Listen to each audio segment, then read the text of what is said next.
तर राम राम मंडळी, कशा आहात तुम्ही? तुमचं स्वागत आहे के के शेतकरी ब्लॉगवर चॅनलवर. कारण की आपण पावसाच्या भरोशावर लावला डायरेक्ट 6 एकर कापूस, पण पावसानं मारली कल्टी. मग काय पिंकलर लावल्याशिवाय काही इलाज नव्हता भाऊ, म्हणून लावले पिंकलर.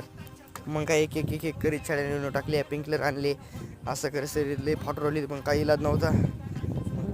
मग काय एक एक एक पिंकलर नेलं आणि लावून टाकले सगळे. म्हणलं आज बी आपल्याला करायचं, उद्या बी आपल्याला करायचं आहे. पाहू शकता सगळे पिंकलर लावून झालेत, लय बेदे झाली. पण काय करावं या पावसाच्या माहीचं, बघ पावसामुळं माय असली तर मग लावून टाकले सगळे पिंकलर. चला म्हणलं आपली तिकडे खालची सारखी उगवली का नाही बघाव. मग गेलो तिकडं. मग काय खाली गेलं की खुशी झालो मी रट्ट्याला. पण कसं आहे माहिती का, हे तर बरं झालं आम्ही दांडा पाडले होते सरी केलं, नाही तर काय माय सुचत होती इकडं पिंकलर नाही तर आपला बोऱ्या बिस्तरच भरावा लागला असता.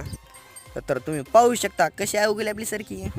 नात कळते का, एकच नंबर सरकी उगली आपली. कमेंटमध्ये सांगा कशी सरकी उगली. Like and subscribe.